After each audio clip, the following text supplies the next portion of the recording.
안녕하세요. 오랜만이죠? 제가 드디어 한국에 도착을 했습니다. 어제 비행기를 타고 왔는데요. 11시간 좀 넘게 걸리더라고요. 근데 한국 영화 제가 보고 싶은 것들을 몰아서 한 3개, 또 다른 거 하나 이렇게 봤어요. 그런데 뭐 설국열차 이런 것도 보고요. 1982년도생 김지영 이런 것도 보고 그래서 시간을 너무 잘 보냈던 것 같아요. 그리고 잠도 좀 자고 그랬더니 금방 오는 것 같은 느낌 그런 게 있었습니다. 근데 이제 공항에 딱 내려서 굉장히 좀 날씨가 덥더라고요. 아무래도. 그런데 무려 1시간 반에 걸쳐서 4개의 종이를 제가 이제 뭘 채워야 했어요. 그런데 그때 도착 시간이 5시 반인데 무려 1시간 반 지나니까 거기에 있는 뭐 은행 서비스도 없고요. 또 핸드폰 로밍 서비스 하는 사람들도 창구에 없고요. 그래서 할 수 없이 그리고 뭐 1시간 반을 진짜 거기 줄 서가지고 막 있기 때문에 짐 찾고 뭐 이러니까 막 파김치가 됐어요. 사실은 공항에서. 어쨌든 간에 로밍도 할 수 없고 은행 창구도 없었기 때문에 환전도 못했죠.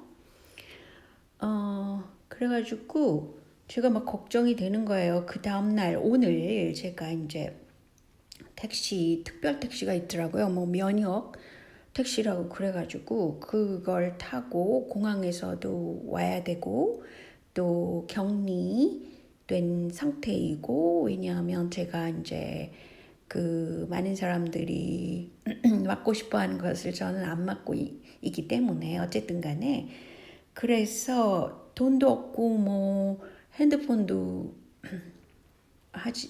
뭐죠? 이 기능을 못 하니까 그 얼마나 난감하겠어요, 오늘이요. 근데 이제 어떻게 그래도 연결이 돼가지고 그 면역 택시를 타고 이제 오늘 그 PCR 테스트 또 봐야 됩니다.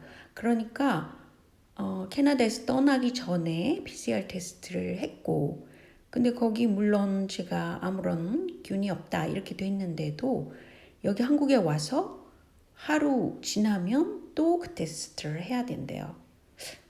근데 이제 공항에서 여기 제가 있는 곳까지 오는 길에 보니까 제가 이제 서울 지역에 있거든요.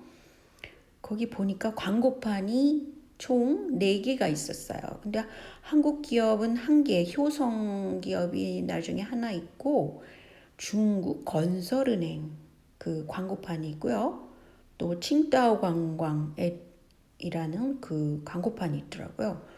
그래서 좀 너무 놀랐습니다. 왜 이렇게 그렇지 않아도 중국화되는 한국 뭐 이것을 제가 머리에 염두에 두고 오는데 그 공항에서 오는 길에서조차도 이런 광고판이 있었다는 거예요. 놀랍지 않아요, 이런 거? 그리고 이제 종로문화원이라는 것이 그 시에서 하는 건지 아니면 개인이 하는 건지는 몰라도 거기 중국어과라는 것이 있고요. 뭐 생활영어과도 있긴 하지만 중국어과라는 것이 있더라고요. 그래서 상당히 그 중국의 영향이 과연 세세히 있구나라고 이제 여기서부터 생각을 했습니다. 그런데 이제 문제는 그 다음에 나타난 사실들이에요. 거리나 야외라는 것은 이렇게 트인 공간이잖아요. 그러니까 사실은 감염의 위험이 참 없는 곳이잖아요. 근데도 사람들이 다 마스크를 썼더라고요.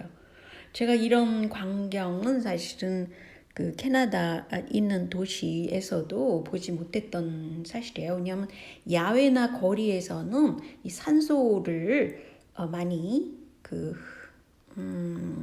들이 마셔야 되기 때문에 외국에서는 마스크 쓰는 사람이 적단 말이죠. 근데 한국에서는 아주 열심히들 써요. 그런데 놀랍게도 인도어 있죠. 식당 같은 데를 이렇게 밖에서 창문에서 보니까 식당에서는 물론 335 맛있게 식사들을 하시더라고요. 완전히 놀라운 넌센스였어요. 왜냐하면 야외라는 것은 아웃도어 바깥이니까 공기 전염이 없단 말이죠. 사실은 인도에서 공기 전염이 있는 거지. 뭐 제가 이런 거 얘기한다고 해서 유튜브에서 또 저한테 제재를 할지 모르지만 굉장히 놀라운 발견이었어요. 저는. 그리고 또 한 가지 놀라운 발견은 한국에서 무슨 앱 다운받아라 그래가지고 그 QR 코드 뭐 이런 걸 중심으로 가고 있잖아요. 그런데 이제 제가 이제 격리를 하고 있는데 거기도 뭐 앱을 다운해라, 뭐 PCR 테스트도 앱을 다운해라 그러면서 반드시 개인정보 수집이나 활용에 동의하시오. 이게 필수라는 겁니다. 그래서 제가 원치 않든 원하든 간에 필수적인 거니까 그걸 해야 된다는 거예요. 그래서 아니 이럴 수가 있나 이거는 너무했다라고 이제 물론 전자식을 굉장히 그 추진하고 있잖아요 한국에서. 그렇지만 참 놀랍다라고 생각을 했습니다. 그런데 캐나다는 PCR 테스트를 할 때 가격이 25만 원이 넘어요. 개인들이 다 지불해야 됩니다. 그런데 한국은 PCR 테스트를 하는데 무료예요. 그 보건소에서 해준다고 그래서 무료입니다. 근데 이럴 경우에 국가가 재정을 거기다가 집어넣는 거 아니겠어요? 그래서 부실 재정이 지금 큰 문제가 되고 있는데도 이런 식으로 합니다. 물론 캐나다 재정도 그 밸런스 되지 않은 면이 있겠죠. 특히 의료 부분이 많이 그래요. 그러니까 뭐 개인들이 지불을 해야 된다 그러면 지불을 해야지 어떻겠어요? 어떻게 하겠냐. 그래서 저는 그거에 대해서 반대되지는 않지만 25만 원이면 진짜 너무 비싼 겁니다. 한 2만 원? 기껏해야 5만 원? 이 정도 수준에서 받았어야지 캐나다도 너무했다 싶어요. 근데 이게 PCR 테스트 그 기구 하는 회사가 주식에 상정돼 있다고 그래요. 그러니까 이 자본주의 시스템은 그렇게 돌아가니까 그런 것 같고요. 근데 한국의 경우는 정부의 의료 재정이 안 좋은데도 이런 식으로 펑펑 써야 되는지 어느 정도는 개인이 지불해도 되지 않을까. 뭐 비행기 타고 다니는 사람들이니까요. 근데 이 PCR 테스트를 뭐 보건소에서 해준다 그래서 가서 보니까 제 앞에 세 사람이 모두 중국계예요. 근데 한 사람은 조선족이라 한국말을 하지만 나머지 두 여성은 주소가 뭐냐, 입국 날짜가 뭐냐 이런 것도 못 알아듣고 말도 못하고 영어도 전혀 못합니다. 제가 너무 쇼크 먹었어요. 그거 보고.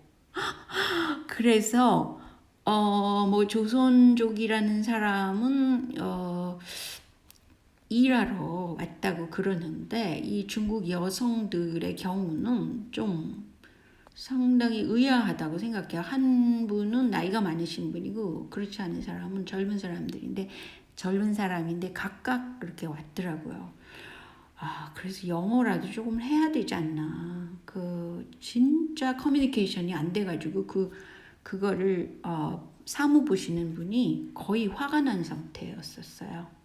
근데 이제 나중에 그 면역 택시 운전사분도 저한테 컴플레인을 하더라고요. 뭐 그런 일이 비일비재하고 자기한테도 그런다.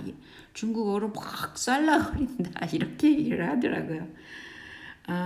그리고 이 중국 사람들, 이 사람들은 제가 타고 온 어제 비행기 그 다음 시간에 온 광저우에서 온 비행기를 탄 사람들인데 상당히 많은 사람들이 왔더라고요. 제가 탄 비행기에는 굉장히 한국 분들이 없어가지고 아마 누워서 다리 뻗고 자고 뭐 그런 사람들도 있고 공간이 비어있는 공간이 상당히 널찍널찍하고 많아서 저는 상당히 뭐 만족스러웠지만 어쨌든 그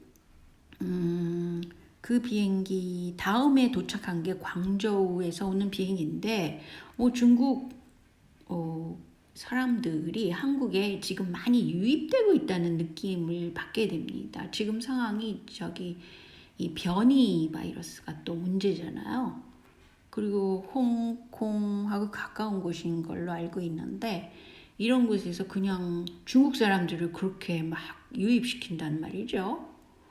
이것이 왜 그럴까? 또는 왜 이렇게 정책이 느슨할까? 뭐 이런 거 염려해야 되지 않겠어요? 자, 제가 오늘 또 하나의 동영상을 올릴 예정입니다. 그런데 이것은 여기서 마무리하겠습니다.